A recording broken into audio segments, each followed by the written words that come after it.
Քաղբանտարկյալներից խոսում եք, ասում եք բազմաթիվ քաղբանտարկյալներ կան, արդյոք քաղբանտարկյալ եք համարում Կանդասմա կանոնով նախկին զինվորականին, որը առնվազն ձեր շտաբում արված ձայնագրություններից հասկացանք, որ ձեր նախընտրական շտաբում եղել են մարդիկ, ովքեր նրան մեղադրում են մարդասպանության մեջ, գտնում են, որ դուք եք նրա հեղինակությունը կառուցել, այսինքն նրա PR-ով փաստացի զբաղվել,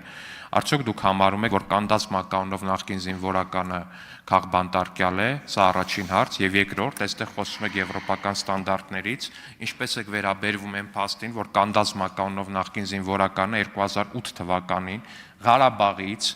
այլ զինված հերոսակախմբի հետ բերվել է Հայաստանի Հանրապետություն, մայրաքաղաք Երևան, ջարդել ու ծեծել են Հայաստանի Հանրապետության քաղաքացիներին, սպանվել են Հայաստանի Հանրապետության քաղաքացիներ, արդյոք դուք ձեզ որպես քաղաքացի ձեր եվրոպական բարձր ստանդարտներն ու արժեքները բավարարված եք զգացել 2008 թվականի մարտի 1-ին եւ արդյոք հպարտանում եք ձեր թիմակից Կանդազի Երևանի փողոցներում անցած մարտական ուղով։ Շնորհակալ եմ պարոն Ալեքսանյան հարցի համար։ Արթուր Ավանեսյանը լեգենդար հետախույզ է, նա այսօր գտնվում է քաղաքական հետապնդումների, ենթարկվում է քաղաքական հետապնդումների, այսօր նա Հայաստանում գտնվում է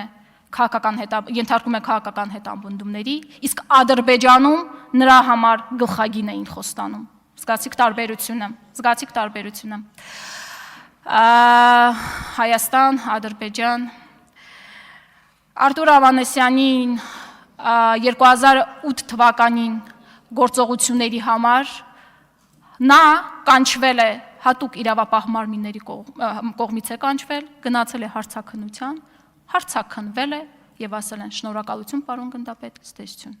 Եթե դուք կարծում եք, որ նրա գործողություններում կային ապօրինի երևույթներ, ապա դուք եք իշխանությունը, կարող եք համապատասխան գործողությունների դիմել։ Առնվազն 2008 թվականին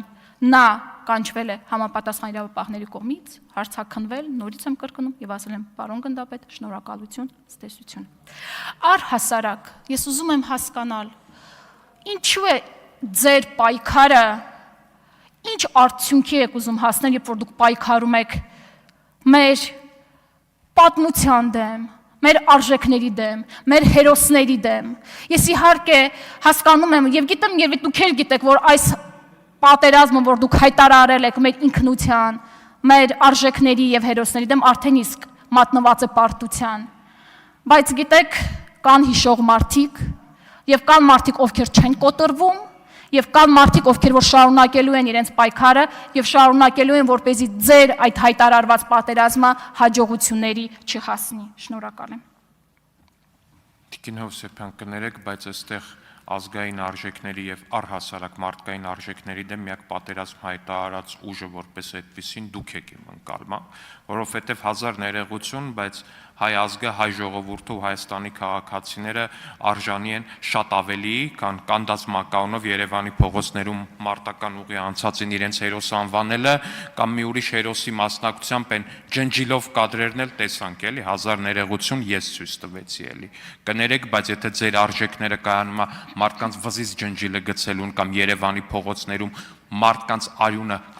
անզեն քաղաքացիների արյունը թափելուն, ես այդ արժեքները չեմ կիսում, ավելին ասեմ, այո, ես այդ արժեքների դեմ պատերազմ եմ հայտարարել, այո, մեր քաղաքական թիմը այդ արժեքների դեմ պատերազմը հայտարարել, ու ի գիտություն ձեզ, Տիկին Հովսեփյան, դուք այդ պատերազմը արդեն իսկ պարտվել եք,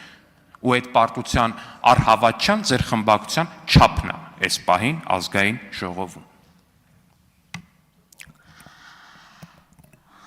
Եվ այն պատերազմը, որ դուք հայտարարել եք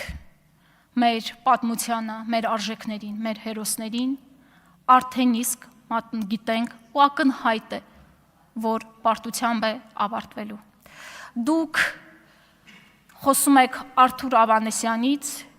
այն մարդուց, ով որ իր ամբողջ կյանքն է նվիրել հայրենիքի պաշտպանությանը։ 2008 թվականի դեպքերի մասով, ողբերգական դեպքերի մասով ես նշեցի, որ տեղի են ունեցել դրվագը նշեցի, նորից չկրկնեմ, որ նրան ասել են շնորհակալություն, ստեսություն։ Այսօր նա ենթարկվում է քաղաքական հետապնդումների, ինչպես քաղաքական հետապնդումների են ենթարկվում բազմաթիվ այլ անձինք։ Շնորհակալություն։